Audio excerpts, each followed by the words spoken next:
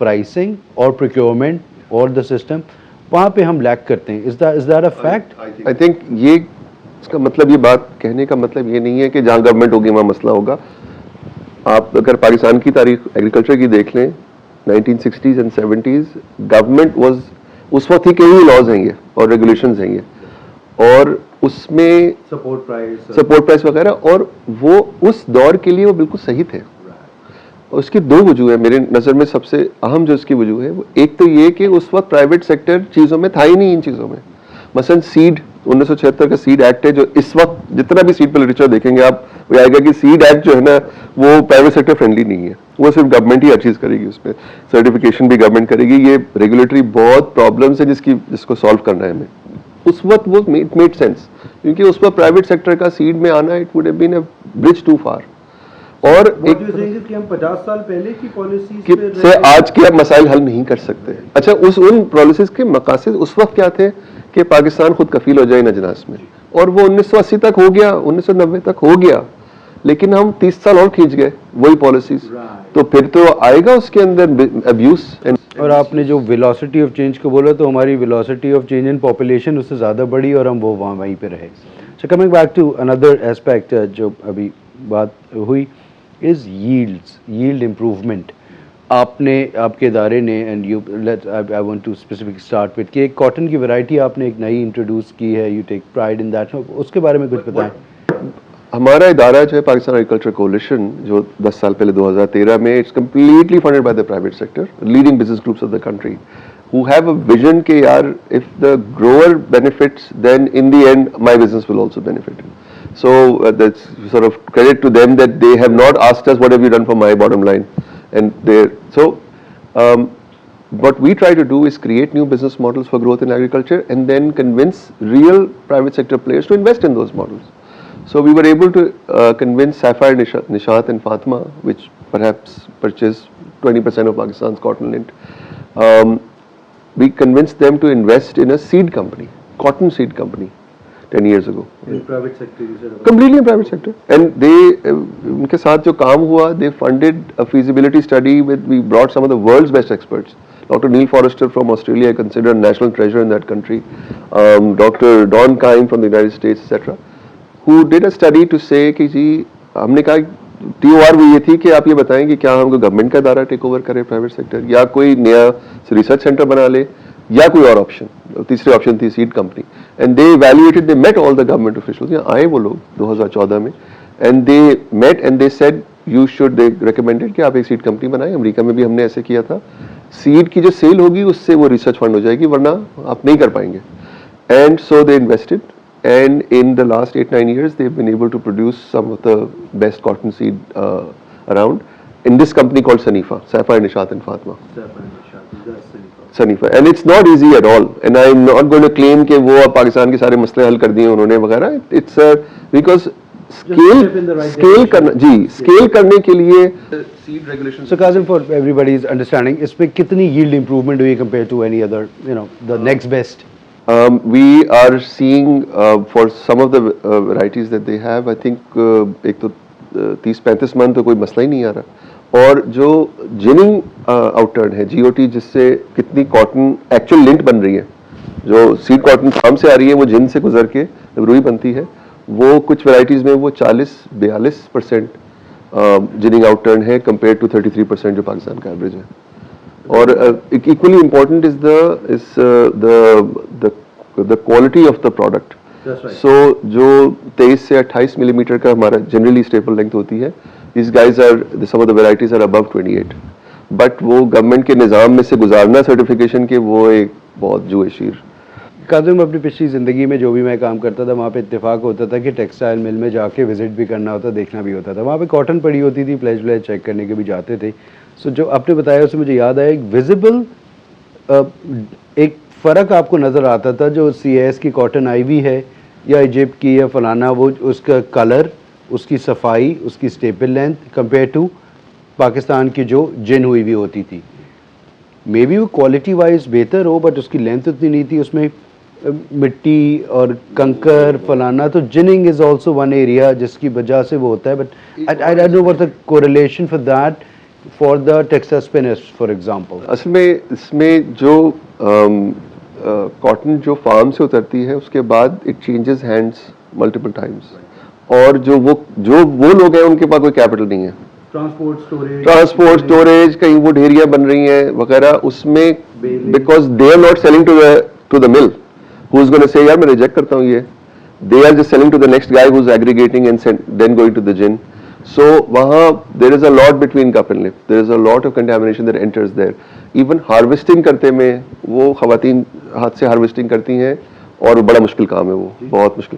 اور وہ بچے جو ہیں وہ اگر ساتھ میں بچے نے ٹافی اگر اس کا ریپر پھینکا وہ بھی چلا گیا ڈھیری کے اندر, یہ بہت سارے یہ اس طرح کے مسئلے ہیں. تو اس میں جو اس کا جو ٹھیک حل ہے وہ یہ ہے کہ آپ لارج اسکیل میکینائز فارمنگ کریں اور میکینائز پکنگ کی طرف جائیں. The only issue is that جو لارج اسکیل جو ہارویسٹنگ کی کاٹن کے پکرز ہوتے ہیں, ہارویسٹنگ کے ڈیوائسز ہوتی ہیں, وہ مشینز ہوتی ہیں, وہ 6 رو پکر جان ڈیئر کا 10,000 ایکڑ پہ وائبل ہے, وہ $9 لاکھ کی مشین ہے. سو اب وہ 10,000 ایکڑ پہ آپ ایک مشین وائبل. اور ادر امپورٹنٹ تھنگ از جو IFC out of East Asia and Eastern Europe Central Asia group نے ہمیں اپروچ کیا تھا ایز پاکستان ایگریکلچر کولیشن کہ بھائی ہم ازبیکستان میں 100,000 ایکڑ کی فارمنگ ہو گئی ہے. انڈوراما آف سنگاپور کے ساتھ انہوں نے پروجیکٹ کیا which is big group out of Singapore, اور انہوں نے لارج اسکیل فارمنگ بھی کر لی ہے with machines etcetera, and they were seeing your country needs this more, تو آپ انڈسٹری سے کنیکٹڈ ہیں آپ کریں. اینڈ دا ٹرک دیر از کہ اگر آپ 50,000 ایکڑ پہ چلے جائیں تو جن becomes a viable investment with in the project, because 50,000 ایکڑ کی پٹی جو ہے وہ ایک جن کنزیوم کرتی ہے. 50,000 ایکڑ ظاہر ہے کہ ایک بندے کی یہاں پہ تو ہولڈنگ نہیں ہوتی. We talk about very many small farmers, land owners as well as workers combined, جس پہ یہ وائبل ہوتا ہے. تو وہ اس کرنے میں کیا قباحت ہے, ان سب کو ملا کے بھی کیا جا سکتا ہے؟ اچھا, اس میں آپ کو بفور آنسرنگ دا کوسچن میں آپ کو ایک ڈیٹا پوائنٹ دے دوں کہ پاکستان کی جو ٹوٹل ایکریج ہے نا, اس میں بائی نمبر تو 88% of the farms are small, less than 12.5 acres. But less than 12.5 ایکڑ کو سمجھا جاتا ہے کہ اس سے کم ہے تو آپ بالکل اپنے ہی سسٹیننس ہی کر رہے ہیں, آپ کوئی کمرشل نہیں کر رہے, مطلب گھریلو فارمنگ کر رہے ہیں. لیکن those small farmers in terms of how much total acres they have is 55%. So the larger farms have a huge acreage. یہ بس ہے کہ وہ کیا کمرشل طریقے سے یہ مشینز کے ساتھ وہ 80-20 رول اپلائز, بٹ وہ جو 80% ہے اس کو وہ کیا جا سکتا ہے. اسٹل 50,000 ایکڑ تو نہیں ہے کسی کے پاس, آئی ڈونٹ تھنک.